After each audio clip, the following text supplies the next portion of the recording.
Assalamu alaikum wa rahmatullahi wa barakatuh, mes chers frères et sœurs. Aujourd'hui, Inch'Allah, nous allons parler de l'invocation et de la prédestination. Mais avant d'aborder ce sujet, nous devons voir rapidement les secrets de l'invocation. Car on remarque très souvent que des gens ont invoqué et qu'on les a exaucés.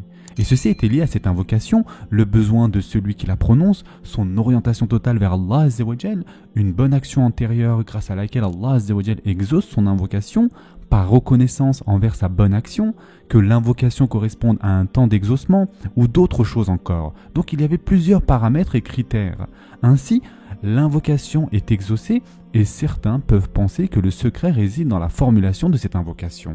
C'est pourquoi ils l'adoptent, mais dénués de tout ce qui était associé, à l'image de celui qui prend un médicament bénéfique au moment opportun et de manière correcte et qui en tire profit, et qu'ensuite un autre pense que la simple consommation de ce médicament suffit. Il fera erreur en cela, et c'est une chose en laquelle nombre de personnes font erreur. À l'exemple également de celui qui par nécessité invoque auprès d'une tombe et se voit exaucé, et qu'ensuite l'ignorant pense que le secret réside dans la tombe. Il ne sait pas que le secret réside dans la nécessité et la sincérité du recours à Allah Azza wa Jal. Et si cela se passe dans l'une des maisons d'Allah Azza wa Jal, cela est meilleur et plus aimé d'Allah. Maintenant, l'invocation est une arme comme nous l'avions déjà dit. Les invocations et formules de recherche de secours sont semblables à une arme, et l'arme dépend de celui qui l'utilise et non uniquement de son efficacité. Si l'arme est parfaite, que le bras qui le tient est fort et qu'il n'existe aucun obstacle, elle touchera l'ennemi. Mais si l'une de ces trois choses manque, l'effet escompté ne sera pas atteint. Ainsi, si l'invocation n'est pas intrinsèquement bonne, si celui qui invoque ne lie pas son cœur à sa langue au moment de l'invocation ou qu'il existe un obstacle à l'exaucement, le résultat attendu ne surviendra pas. Donc voilà, ceci étant dit, commençons avec l'invocation et la prédestination. Car il est une question connue qui est que si la chose pour laquelle on invoque est prédestinée, elle surviendra nécessairement, que le serviteur invoque pour cela ou non. Et si elle n'est pas prédestinée, elle ne surviendra pas, que le serviteur le demande ou non. Certains ont pensé que cette question était valide, et ils ont délaissé l'invocation en disant qu'elle n'était d'aucune utilité. En plus de leur excès d'ignorance et d'égarement, ils se contredisent, car l'étude attentive de leur voix implique de cesser toute cause. On peut répondre donc à l'un d'eux, si la satiété t'a été prédestinée et doit nécessairement survenir, que tu manges ou non, et si elle n'était pas prédestinée, elle ne surviendra pas, que tu manges ou non. Si on t'a prédestiné d'avoir un enfant, il viendra nécessairement que tu aies un rapport charnel avec ton épouse ou non. Et si on ne te l'a pas prédestiné, il ne viendra pas. Il n'est donc aucunement nécessaire de se marier. Et ainsi de suite, on peut aller loin comme ça. Et donc, un homme sensé ou un être humain peut-il dire une telle chose? Plus encore, les animaux, par nature, mettent en œuvre les moyens qui assureront leur subsistance et leur survie. Les animaux sont donc plus sensés que ceux qui sont tels le bétail, voire plus égarés encore. D'autres ont été plus rusés et ont dit « La pratique de l'invocation est une pure adoration pour laquelle Allah Azza wa Jal récompense celui qui invoque, sans que cela ait quelques conséquences sur ce que l'on recherche. Il n'existe aucune distinction pour ces finaux entre le fait d'invoquer et celui de s'en abstenir par le cœur et la langue, dans la survenue de ce qui est recherché. Pour eux, l'invocation est strictement semblable au silence. D'autres encore ont été plus rusés et ont dit « L'invocation est un simple signe qu'Allah Azza wa Jal a établi pour satisfaire aux besoins. Ainsi, lorsqu'Allah accorde à quelqu'un d'invoquer, c'est là un signe pour lui qu'on a répondu à son besoin. Cela est semblable au fait de voir un nuage noir et froid en hiver, cela indique qu'il pleuvra. Ils disent, il en est de même pour la relation entre les actes d'adoration et la récompense, ou la relation entre la mécréance et les péchés et le châtiment. Ce ne sont que des simples signes qui indiquent la récompense ou le châtiment, et non que ce sont des causes. Et ainsi de suite pour eux, dans la relation entre la brisure et la casse, la brûlure et la combustion, l'assassinat et la mort, rien de cela n'est une cause, et il n'existe aucun lien entre la chose et ce qu'elle implique, si ce n'est une simple conjonction et non un rapport de cause à conséquence. Ils s'opposent en cela au sens et à la raison, à la législation et à la saine nature, ainsi qu'à tous les groupes d'hommes sensés qui se rient d'eux pour cela. Ce qui est correct, mes chers frères et sœurs en islam, est qu'il existe une troisième possibilité, autre que celle que ce que nous venons de dire, et qui est que la chose prédestinée l'a été au travers de causes, parmi lesquelles figure l'invocation. La chose n'est donc pas prédestinée sans cause, mais au travers de causes. Et lorsque le serviteur met en œuvre cette cause, la chose prédestinée survient. Et s'il ne met pas en œuvre cette cause, la chose reste néant.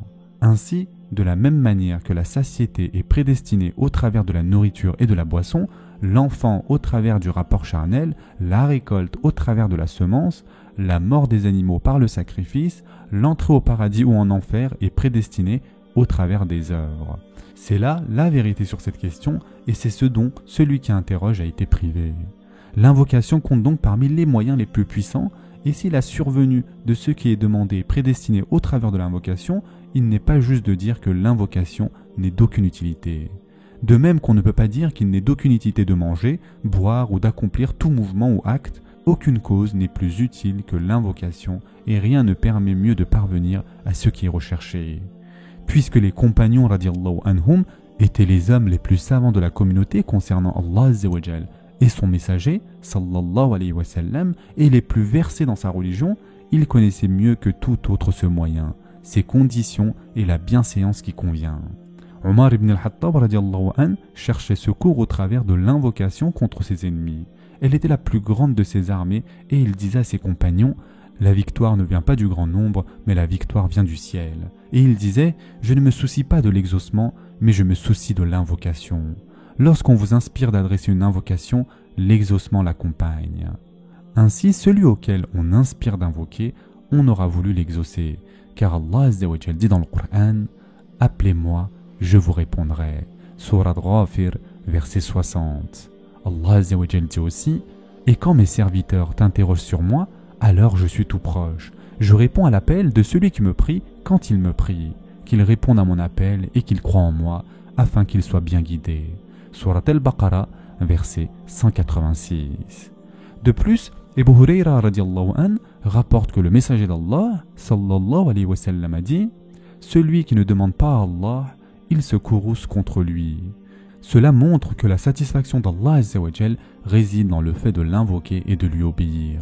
Et lorsque le Seigneur est satisfait, tout bien repose dans son agrément, de même que tout malheur et fléau réside dans le fait de le courroucer et lui désobéir. Mes chers frères et sœurs en islam, Allah Azza wa Jal a lié dans son livre la survenue du bien et du mal en ce bas monde et dans l'au-delà à l'accomplissement d'œuvres, à la manière de la rétribution liée au respect d'une condition, d'un effet lié à un motif, d'une conséquence liée à une cause. On trouve cela en plus de 1000 endroits dans le Coran.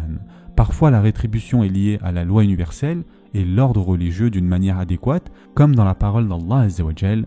Puis lorsqu'ils refusèrent par orgueil d'abandonner ce qui leur avait été interdit, nous leur dîmes « Soyez des singes abjects » Surat al-A'raf, verset 166.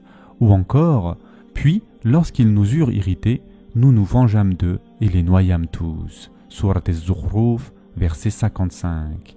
Et enfin, Allah Azza wa Jal dit « Les musulmans et musulmanes, croyants et croyantes, obéissants et obéissantes, loyaux et loyales, endurants et endurantes, craignants et craignantes, donneurs et donneuses d'aumônes, jeûnants et jeûnantes, gardiens de leur chasteté et gardiennes, invocateurs souvent d'Allah et invocatrices, Allah a préparé pour eux un pardon et une énorme récompense. Surat al-Ahzab, verset 35. Et les exemples similaires sont nombreux dans le Coran. D'autres fois, Allah Azza wa Jal lit cela à la manière de la condition et de la rétribution. Et en effet, Allah Azza wa Jal dit « Ô vous qui croyez, si vous craignez Allah, il vous accordera la faculté de discerner entre le bien et le mal, vous effacera vos méfaits et vous pardonnera. Et Allah est le détenteur de l'énorme grâce. » Surat Al-Anfal, verset 29. Allah Azza wa Jal dit aussi « Mais s'ils se repentent, accomplissent la salat et acquittent la zakat, ils deviendront vos frères en religion. » Nous exposons intelligiblement les versets pour des gens qui savent. Surat At-Tawbah, verset 11. Et enfin, Allah Azza wa Jal dit « Et s'ils se maintenaient dans la bonne direction, nous les aurions abreuvés, certes d'une eau abondante. » Surat Al-Jinn, verset 16. Et il y a encore de nombreux exemples de cela dans le Coran, mes chers frères et sœurs. En somme, le Coran, du début à la fin, est très clair dans la relation entre la rétribution et le bien et le mal, et le lien entre les lois universelles et religieuses et leurs causes. Plus encore, les règles religieuses de ce bas monde et de l'au-delà, et les bienfaits et méfaits qu'ils suscitent, dépendent eux aussi de causes et d'actes. Celui qui comprend cette question et la médite comme il se doit, en tirera le plus grand des profits. Quant à celui qui se repose sur la prédestination par ignorance, impuissance, négligence et perte, son présumé abandon à Allah Azza wa Jal ne sera qu'impuissance et son impuissance sera abandon. De même, celui auquel Allah Azza wa Jal accorde la réussite et lui inspire la guider en repoussant la prédestination du châtiment de l'au-delà par la prédestination du repentir, de la foi et des œuvres pieuses, c'est là le pendant de la prédestination effrayante en ce bas monde, et ce qui est à l'opposé est semblable, car le Seigneur des deux demeures est unique, et sa sagesse est unique. Elle ne s'oppose pas, elle ne s'invalide pas. C'est là une des questions les plus élevées pour qui en connaît la valeur et la considère comme il se doit, et c'est auprès d'Allah que nous recherchons l'aide. Il reste tout de même 2 points par lesquels l'homme complète son succès et sa réussite. Le premier consiste à ce qu'il connaisse le détail des causes du mal et du bien et qu'il soit clairvoyant à ce sujet face à ce qu'il voit dans le monde, ce que lui ou autrui ont expérimenté et ce qu'il entend des communautés passées et contemporaines. Parmi ce qui est le plus bénéfique à ce sujet figure la méditation sur le Coran, car il en est garant de la manière la plus parfaite et il indique clairement et en détail toutes les causes du bien et du mal. Puis vient la Sunna, qui est l'équivalent du Coran et la deuxième révélation.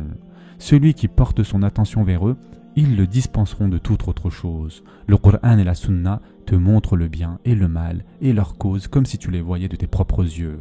Ensuite, si tu médites sur les récits des communautés et la loi d'Allah Azza wa Jal concernant ceux qui lui ont obéi et ceux qui lui ont désobéi, cela correspondra à ce que tu auras appris du Coran et de la Sunna. Et tu verras en détail ce dont Allah Azza wa Jal a informé et ce qu'il a promis.